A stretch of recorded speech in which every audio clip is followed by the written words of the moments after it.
I opened an email from a title company asking for my death certificate.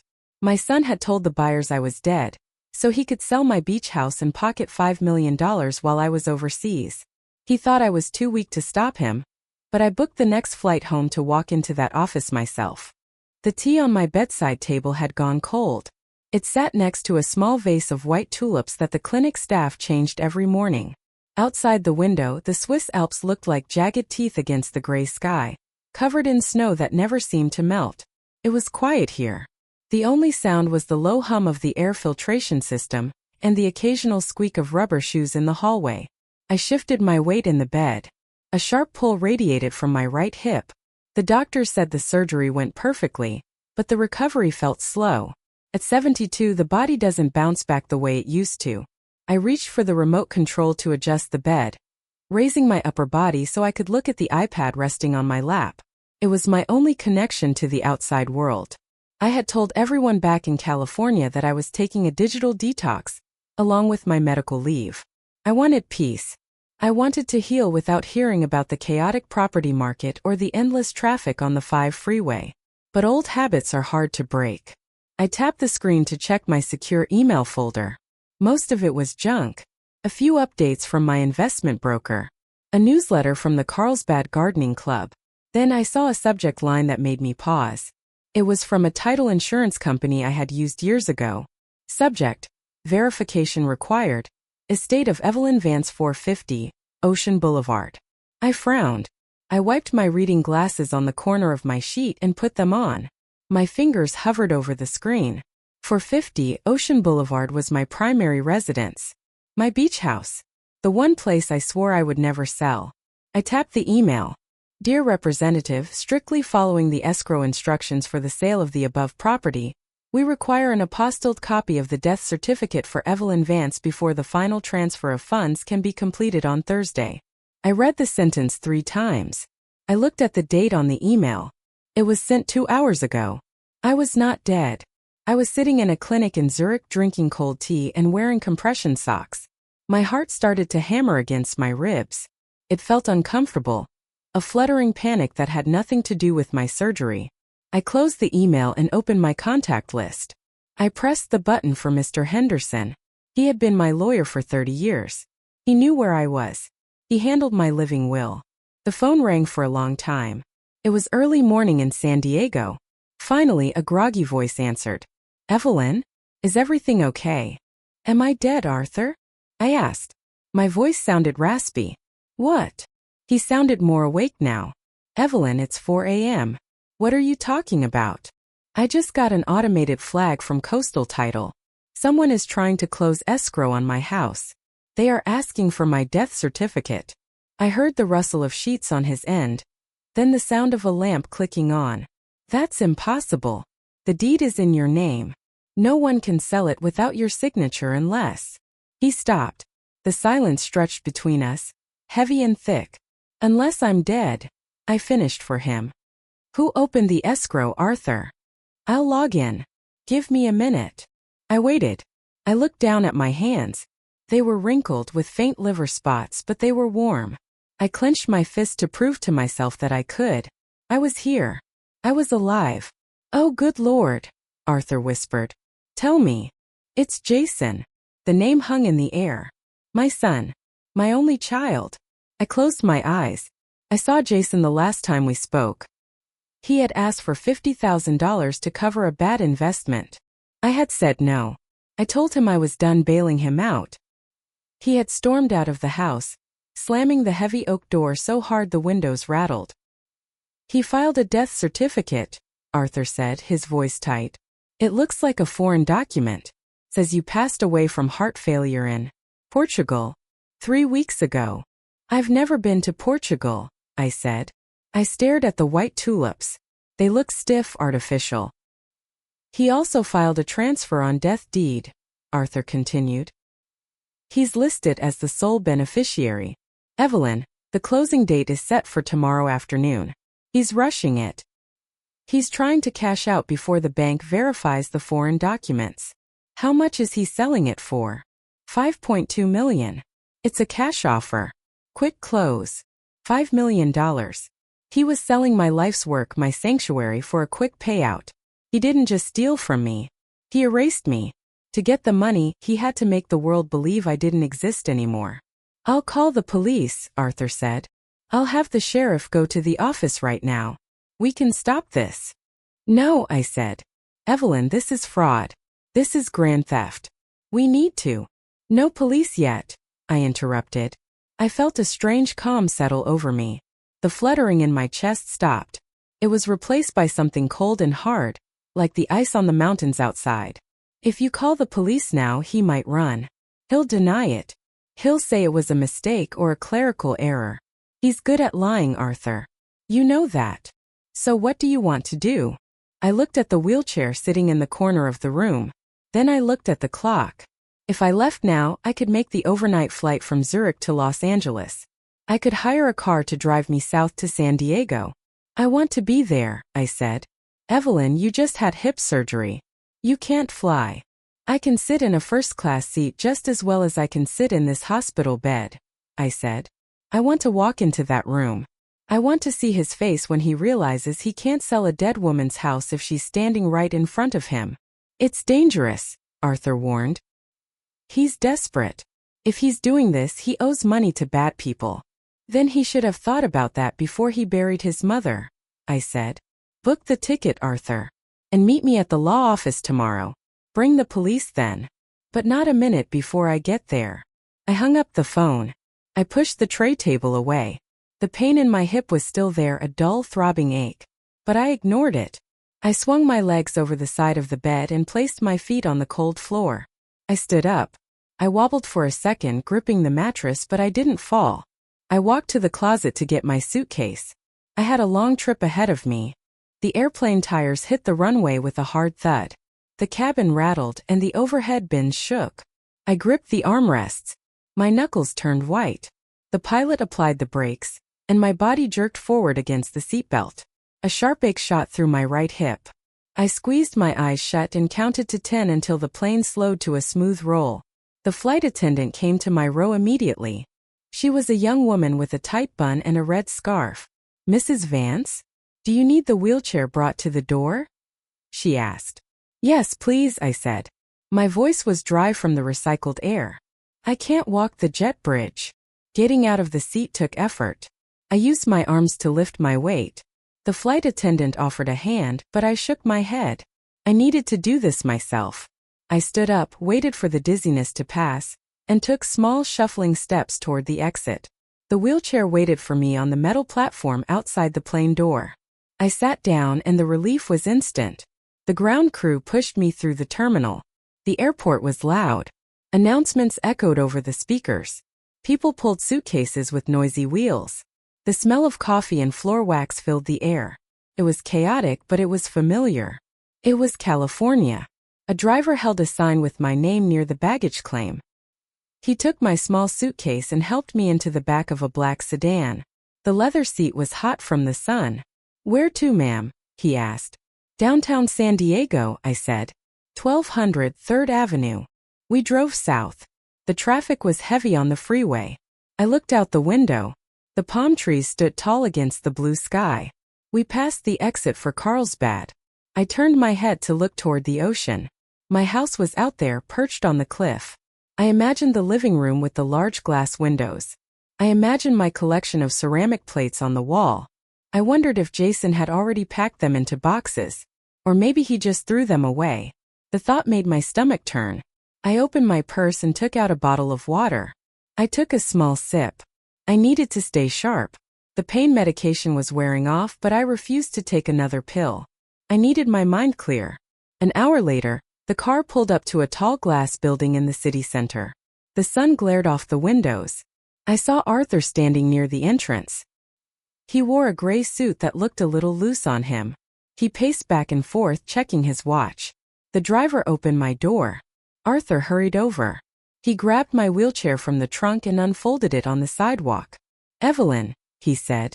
He sounded breathless. He helped me out of the car and into the chair. "You look tired," I said. "I look tired, Arthur. Just say it." "You made good time," he said. He began to push me toward the automatic doors.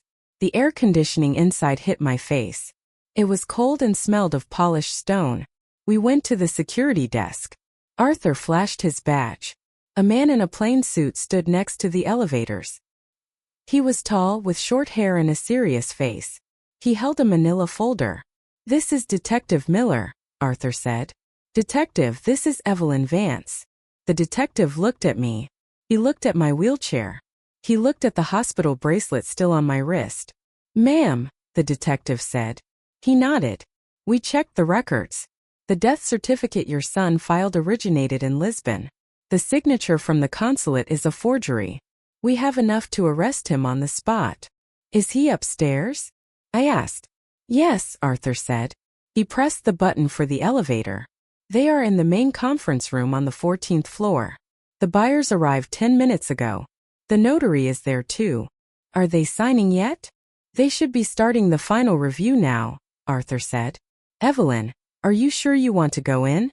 The detective can handle this. You can wait in my office." I looked at the metal doors of the elevator.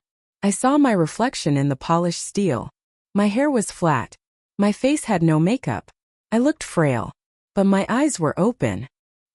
"He told them I was dead," I said. "I want him to see that he was wrong." The elevator arrived with a ding. We moved inside. The detective stood in the corner. Arthur stood behind me, his hands on the rubber handles of my chair. The numbers above the door lit up one by one. 10. My heart beat a steady rhythm. I placed my hands in my lap. I smoothed the fabric of my trousers. "When we go in," I said to the detective, "don't say anything at first. Let him speak."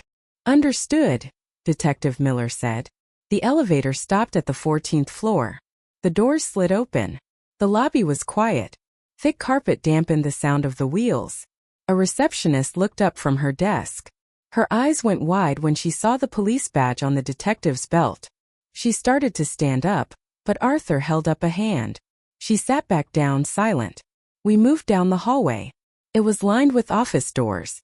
At the end of the hall there were double glass doors. Through the frosted glass I saw silhouettes. I saw a man standing up, gesturing with his hands. I knew that posture. It was Jason. Arthur stopped the wheelchair just outside the doors. "Ready?" he whispered. I took a deep breath. I felt the ache in my hip, the dryness in my throat, and the cold armrests under my fingers. "Open the door," I said. Arthur pushed the heavy glass doors open. They swung inward with a soft whoosh. The air inside the conference room was still and smelled of fresh coffee and dry erase markers. 5 people sat around a long, polished mahogany table. Sunlight streamed in through the floor-to-ceiling windows, illuminating the dust motes dancing in the air. Through the glass, the San Diego Bay sparkled, but no one was looking at the view. All eyes were on the stack of documents in the center of the table. Jason sat at the head of the table. He wore a sharp navy suit that I didn't recognize. His hair was cut short and styled with gel. He looked healthy. He looked rich. He held a heavy black pen in his right hand, the tip hovering just millimeters above a signature line. To his left sat a young couple. The man wore a gray hoodie and expensive sneakers. The woman wore a crisp white blazer. They leaned forward, their faces eager. A notary sat across from them, her stamp ready on the table. The sound of my wheelchair tires on the carpet was the only noise in the room. Jason looked up. His hand jerked. The pen slipped from his fingers and clattered onto the wood surface. It rolled 2 inches and stopped against a leather coaster. His face went slack. The color drained from his cheeks, leaving them a sickly shade of gray. He stared at me. He didn't blink. He didn't breathe. "Jason?" the woman in the white blazer asked. She followed his gaze and turned around in her chair. I sat straight. I rested my hands on the armrests of the wheelchair. I looked at my son. "Don't sign that," I said. My voice was low, but it carried across the room. The young man in the hoodie frowned. He looked from me to Jason, then back to me. "Who is this?" Jason stood up. His chair scraped loudly against the floor. He braced his hands on the table as if he needed the support to stay upright. "Mom," he whispered. His voice cracked. You thought I was dead," I said. "Or you hoped I was." Arthur stepped out from behind my chair. He placed his briefcase on the empty chair near the door. My client is very much alive, as you can see. The notary gasped. She snatched the document from the table and held it up to her chest. This is the grant deed, she said. Her eyes darted between the paper and my face. It lists the seller as the estate of Evelyn Vance. I am Evelyn Vance, I said. And there is no estate. Not yet. Jason wiped his forehead. A sheen of sweat glistened there. He forced a smile, but it looked like a grimace. He turned to the buyers. She's confused, Jason said quickly. He waved a hand toward me. She's been very sick. The surgery. The medication. It affects her mind. She doesn't know where she is. He looked at me with desperate eyes.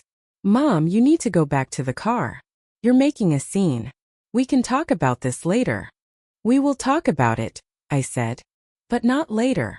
I pointed a shaking finger at the papers. That is my signature on the deed. But I didn't sign it. You did. The young woman stood up. She backed away from the table. Jason, you told us the funeral was last week.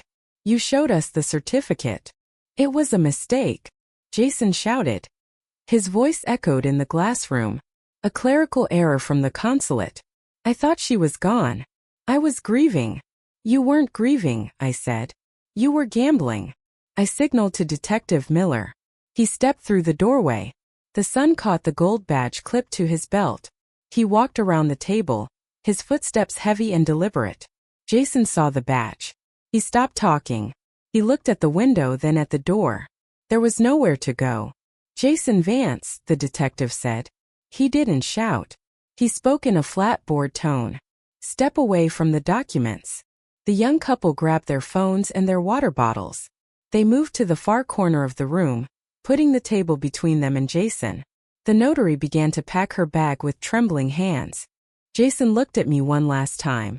His eyes were red. He didn't look like a businessman anymore. He looked like the little boy who used to hide broken vases under the sofa. But I couldn't fix this for him. Mom, he pleaded. Please. They'll put me away. I looked at the pen lying on the table. I looked at the view of the bay. You tried to sell my home, I said.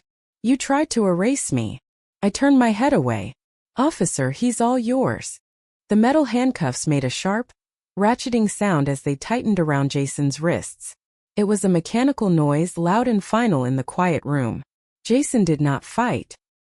He turned his head to the side, pressing his cheek against the cool wood of the conference table as Detective Miller patted him down. The detective pulled items from Jason's pockets. A leather wallet, a set of car keys, and a folded piece of paper. He placed them into a clear plastic bag. The car keys jingled as they hit the bottom of the bag. I watched from my wheelchair. My hands rested in my lap, still and cold. I did not look away. I needed to remember this. I needed to remember the way his suit jacket bunched up around his shoulders, and the way his expensive shoes scuffed against the carpet. The young woman in the white blazer stood up. She grabbed her purse and held it tight against her stomach. Her face was pale. We didn't know, she said. Her voice shook. She looked at Arthur, then at me. We honestly didn't know, the listing agent said. The paperwork looked real. I understand, Arthur said. He stepped between her and the table. You are victims in this too. The police will need a statement, but you are free to go for now. The young man in the hoodie didn't say anything. He just nodded, grabbed the woman's elbow, and steered her toward the door. They walked fast. They didn't look back at Jason. The glass door swung shut behind them, cutting off the sound of their footsteps in the hallway. Now it was just the four of us. Me, Arthur, the detective, and my son. Detective Miller pulled Jason upright. Jason stumbled slightly. He looked at me. His eyes were wet, but his jaw was tight. You ruined me, Jason said. The words hung in the air. He didn't say I'm sorry. He didn't ask if I was okay after the surgery. He only cared about the money he just lost. You did this to yourself, I said. My voice was steady, though my chest felt hollow. They're going to kill me, Mom, he whispered. The people I owe. They don't care about jail. They'll get to me inside. Then you should have asked for help instead of stealing my home, I said. You should have asked for a loan instead of declaring me dead. I did ask, he shouted. He pulled against the detective's grip. I asked you 6 months ago. You said no. I said no to gambling debts, I said. I never said no to you. But you didn't want a mother. You wanted an ATM. Detective Miller nudged Jason forward. Let's go. You have the right to remain silent. They walked toward the door. Jason kept his head down now. He looked at the floor. I watched his back. I watched the way he walked, a gait I had known since he was a toddler. He disappeared into the hallway. The elevator dinged.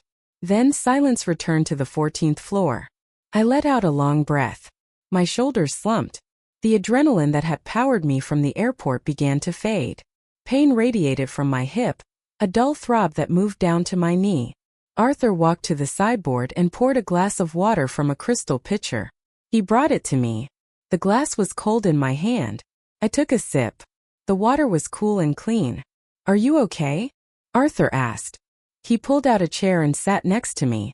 No, I said. I don't think I am. Do you want to leave? Not yet. I pointed to the table. Bring me the deed. Arthur hesitated. Evelyn, you don't need to see it. The police will take it as evidence. Bring it to me, Arthur. He stood up and walked to the head of the table. He picked up the thick stack of papers that Jason had been about to sign. He brought them over and placed them on my lap. I flipped through the pages. The paper was heavy, high-quality bond. I found the signature page. There it was. Evelyn Vance. I traced the letters with my finger. The ink was black. It looked just like my handwriting. The loop of the was wide, just like mine. The V had a sharp point at the bottom. He had practiced this. He had spent hours, maybe days, studying my checks and my letters. He had learned to become me so he could erase me. That hurt more than the theft. It wasn't a spur-of-the-moment decision. It was a project. He practiced, I said softly. It's a good forgery, Arthur admitted. The notary didn't suspect a thing. The death certificate was the key. Once they thought you were gone, they didn't scrutinize the signature. I looked at the date next to the signature. It was dated 3 weeks ago, the day I went into surgery. He knew my schedule. He knew exactly when I would be unconscious. I closed the folder. I handed it back to Arthur. Give it to the detective, I said. I've seen enough. Arthur nodded. He took the folder and placed it in his briefcase. He looked at his watch. The police will want a formal statement, he said. But we can do that tomorrow. You need rest. I can take you to a hotel. Or. He paused. Do you want to go home? I looked out the window at the bay. The water was a deep blue. Sailboats moved slowly across the surface, white triangles against the dark water. My house was 20 miles north, sitting on a cliff overlooking this same ocean. I want to go home, I said. But I don't have my keys. Jason has them. I have a spare set at my office, Arthur said. And I'll call a locksmith to meet us there. We'll change every lock before the sun goes down. Good, I said. I gripped the wheels of my chair. My hands felt stronger now. The shock was gone, replaced by a cold determination. I had my life back. I had my name back. Let's go, I said. I want to sleep in my own bed. The drive north on the Interstate 5 took 40 minutes. I watched the ocean appear and disappear between the hills. The sun began to dip lower, casting long orange shadows across the freeway. I didn't say much to Arthur. I just watched the road markers flash by, counting them to keep my mind off the pain in my hip. We took the exit for Carlsbad Boulevard. The air changed here. It smelled saltier, heavier with the scent of kelp and damp sand. We drove past the familiar row of tamarisk trees. Then my house came into view. It sat on the bluff, a sprawling single-story structure with white stucco walls and a terracotta roof. It looked exactly the same as when I left it 3 weeks ago. The bougainvillea over the garage was still bright pink. The driveway was clean, but there was a white van parked near the front gate. A man in blue coveralls knelt by the front door. The sound of a drill whined in the air. That's the locksmith, Arthur said. He parked the car behind the van. I called him from the office. Arthur helped me out of the car. The ground was uneven here, paved with cobblestones. I gripped his arm tightly. The locksmith stood up as we approached. He held a brass lock cylinder in his grease-stained hand. Almost done, the locksmith said. I'm rekeying the front, the back slider, and the garage side door. Thank you, Arthur said. We need the new keys immediately. I walked to the front door. The wood was dark oak, solid and heavy. I reached out and touched the handle. It was warm from the afternoon sun. The locksmith stepped back, and I pushed the door open. I stepped inside. The smell hit me first. It didn't smell like my house. It didn't smell like the lavender potpourri I kept in the hallway, or the old paper smell of my library. It smelled of chemical lemon cleaner and fresh paint. I walked into the foyer. My feet echoed on the tile. I stopped and looked around. The house was unrecognizable. My antique rug, the one I bought in Turkey 20 years ago, was gone. In its place lay a generic beige sisal mat. I walked into the living room. My oversized floral armchair, the one with the soft cushion where I drank my morning coffee, was missing. Instead, two sharp, gray modern chairs sat facing the fireplace. They looked stiff and uncomfortable. The walls were bare. I looked at the spot above the fireplace where the oil painting of my late husband used to hang. It was gone. The wall was painted a neutral creamy white. There was no hole, no hook.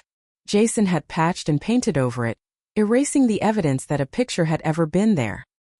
He staged it, Arthur said softly. He stood behind me. Real estate agents do this. They remove personal items so buyers can imagine themselves living here. He erased me, I said. I walked to the dining room. My collection of hand-painted ceramic plates usually covered the west wall. I had collected them for 40 years. Now the wall was empty. A large generic mirror with a silver frame hung there instead. It reflected the ocean view, but it had no soul. I went to the kitchen. The counters were completely clear. My toaster, my mixer, my jar of wooden spoons, all gone. A bowl of plastic green apples sat on the island. Picked one up. It was light and hollow. I dropped it back into the bowl with a plastic clatter. Where is it? I asked. Where is my life? Check the garage, Arthur suggested. I opened the door to the garage. The air inside was hot and stuffy. I flipped the light switch. The fluorescent tubes flickered and buzzed to life. There they were. Dozens of cardboard boxes were stacked against the wall. They were sealed with brown packing tape. Jason had written on the side of each box with a thick black marker. Living room, donate kitchen trash clothes, donate master bedroom storage. I walked over to a box marked dining fragile. I used my fingernail to peel back the tape. It came off with a ripping sound. I opened the flaps. Inside, wrapped in newspaper, were my ceramic plates. I pulled one out. It was a blue and white plate from Italy. I ran my thumb over the rim. It was cold and dusty. He hadn't just packed them. He had marked them for donation or trash. He wasn't going to keep anything. He was going to throw my history into a dumpster the moment the wire transfer hit his account. I felt a tear slide down my cheek. It was hot and itchy. I wiped it away quickly. He was efficient, I said. My voice sounded small in the large garage. Arthur put a hand on my shoulder. We can hire movers to unpack everything. We can put it all back exactly how it was. By next week, you won't even know this happened. I looked at the wall of boxes. I looked at the words donate and trash written in my son's handwriting. I will know, I said. I will always know. I turned around and walked back into the house. The living room was bathed in golden light now. The sun was setting over the Pacific. I walked to the large glass window and looked out. The waves crashed against the rocks below, white foam churning in the dark water. I was home. The deed was safe. The locks were changed. But as I stood in the room full of strangers' furniture, I realized that saving the house was the easy part. Living in it with this memory would be the hard part. I sat down on one of the stiff gray chairs. I placed the Italian plate on my lap. I held it with both hands, anchoring myself to the only familiar thing in the room. I didn't sleep well. The mattress was mine, but the room felt empty without my photos on the nightstand. I woke up before the sun rose. The house was silent, except for the rhythmic crashing of the waves against the cliffs below. I put on my robe and walked to the kitchen. I needed coffee, but my machine was gone from the counter. I remembered the boxes in the garage. I walked barefoot onto the cold concrete of the garage floor. The air was chilly. I found the box marked kitchen trash. I ripped the tape off. My stainless steel coffee maker was inside. lying on its side wrapped in a dish towel. I pulled it out. I found the canister of grounds in the same box. I carried them back to the kitchen. I plugged the machine in and filled the reservoir with tap water. The machine gurgled and hissed. Soon, the smell of dark roast coffee filled the air. It was the first time since I arrived that the house smelled like me. At 8 a.m. the doorbell rang. It was Arthur. He held a white paper bag in one hand and his leather briefcase in the other. He looked tired. He had dark circles under his eyes. "I brought bagels," he said. "And the paperwork." "Come in," I said. We sat at the empty dining table. I brought 2 mugs of black coffee. Arthur opened the bag and placed a poppy seed bagel on a paper napkin in front of me. I picked off a seed and rolled it between my fingers. "How is he?" I asked. Arthur took a sip of coffee. He didn't look at me. He looked at the steam rising from the mug. "He's in the downtown holding facility," Arthur said. "The arraignment is set for 10 a.m. today. The charges are heavy, Evelyn. Elder abuse, grand theft, forgery, wire fraud." "Did he ask for me?" "He called my office 3 times last night," Arthur said. "He wants you to post bail. The judge set it at $200,000 because he's considered a flight risk." I looked at the ocean through the sliding glass door. The morning sun hit the water, making it look like a sheet of hammered copper. $200,000. I had that amount in my savings account. I could transfer it in 10 minutes. I could have him out by lunch. I imagined Jason walking out of the jail. I imagined him coming here, crying, apologizing, promising he would change. I had seen that movie before. I had paid for that ticket a dozen times. "No," I said. Arthur looked up. "No. No bail," I said. "He stays in." Arthur nodded slowly. "Okay. I'll tell his public defender." He reached into his briefcase and pulled out a thick document. It was bound with a blue cover. He slid it across the table toward me. "This is the draft of the irrevocable trust we discussed on the phone," Arthur said. I stayed up late to finish it. I opened the cover. The pages were crisp and white. "The Evelyn Vance Charitable Trust." "Explain it to me again," I said. "Just so I'm sure." Arthur put on his reading glasses. He pointed to a paragraph on the second page. "This places the deed of this house and all your investment accounts into the trust immediately," he explained. "You are the trustee during your lifetime. You have full control. You can live here, sell it, or rent it out." He turned the page. He pointed to the section marked beneficiaries. "But upon your death," he continued, "the assets do not go to probate. They do not go to your next of kin. They liquidate immediately, and the funds are distributed to the 3 charities you selected: the Carlsbad Land Conservancy, the Women's Shelter of San Diego, and St. Jude's Hospital." "And Jason?" I asked. Arthur turned to the last page. There was a specific clause. "I have intentionally omitted to provide for my son, Jason Vance, not out of lack of love, but because I have provided for him during his lifetime." "He gets nothing," Arthur said. "Not the house. Not the savings. Not even the furniture. Even if he contests the will, this trust is ironclad. The assets won't belong to you when you die. They will belong to the trust. There is nothing for him to inherit." I stared at the words. Intentionally omitted.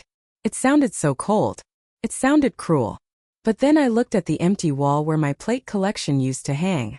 I thought about the trash label on the box in the garage. Jason had already decided I was dead. He had already sold my things. He had already spent the money in his head. He didn't want me. He wanted the inheritance. If I signed this, I was removing the only reason he kept coming back. "Give me the pen," I said. Arthur handed me his heavy fountain pen. The barrel was cool metal. I uncapped it. The nib was black with ink. I pressed the pen to the paper. My hand shook slightly just for a second. Then I pressed down hard. I wrote my name, Evelyn Vance. The ink flowed smoothly into the paper, permanent and dark. I dated it. I pushed the document back to Arthur. "It's done," I said. Arthur signed as the witness. He closed the blue folder. The sound was sharp like a door latch clicking shut. "He will never be able to touch this house," Arthur said. "No matter what happens to you." I stood up. I picked up my coffee mug. It was lukewarm now. He wanted the money so badly, I said.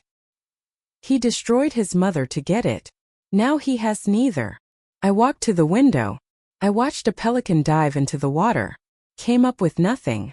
Arthur, I said, keeping my back to him, call the movers. I want my things unpacked today. I want my house back. I'll make the call, Arthur said. I took a sip of the coffee.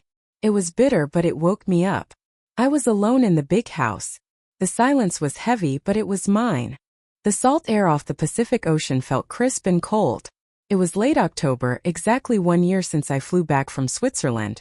I stood in the foyer of my Carlsbad home. The house looked like mine again. The beige sisal mats were gone, replaced by my antique Turkish rug. The floral armchair sat in its rightful spot by the fireplace. The wall in the dining room was covered once more with my blue and white ceramic plates. I looked at myself in the hallway mirror. I wore a long black velvet robe with wide sleeves. It was heavy and soft against my skin. I pulled the hood up over my gray hair. It cast a shadow over my face. I picked up the prop I had ordered online.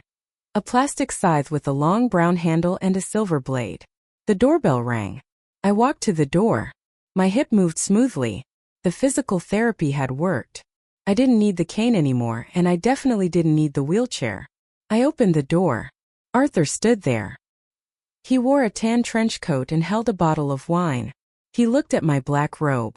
He looked at the plastic scythe in my hand. He blinked twice. You actually did it, he said. I told you I would, I said. Come in. Arthur stepped inside. I closed the heavy oak door behind him. The new deadbolt slid into place with a solid thunk. We walked into the living room. A fire crackled in the hearth, smelling of pine and smoke. On the coffee table, a large orange bowl overflowed with full-size chocolate bars. I didn't buy the cheap miniatures. I could afford the real thing. Arthur placed the wine on the counter. He took off his coat. I just came from the office, he said. I have the final update on the criminal trial sentencing. I sat down in my floral chair. I rested the scythe against the armrest. Tell me. 3 years, Arthur said. State prison.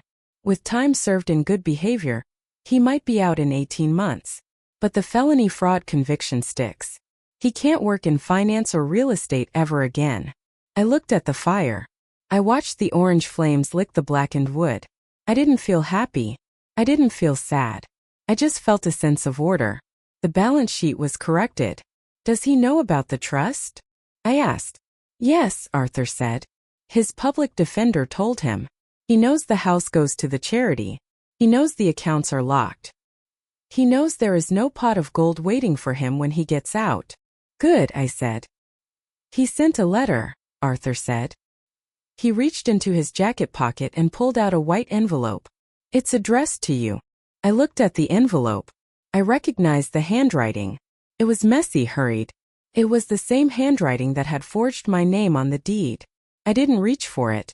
Put it in the fire, I said. Arthur hesitated.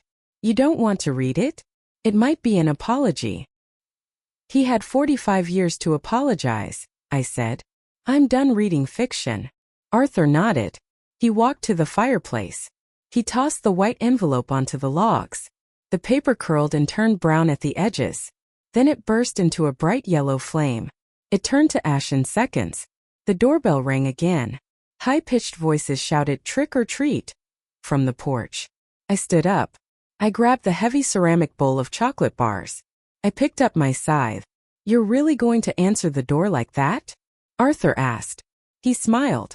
My son told the world I was dead, I said. I decided to dress for the part. I walked to the front door. I felt strong. I felt alive. I had my home, my health, and my peace. The greed that had tried to bury me was now locked away in a cell, while I was here, passing out chocolate on the coast. I opened the door wide. A group of children in superhero costumes stood on my welcome mat. They looked up at the tall figure in the black hooded robe holding a scythe. Their eyes went wide. Happy Halloween, I said. I held out the bowl. The full-size bars gleamed under the porch light. This was my house, and I wasn't going anywhere.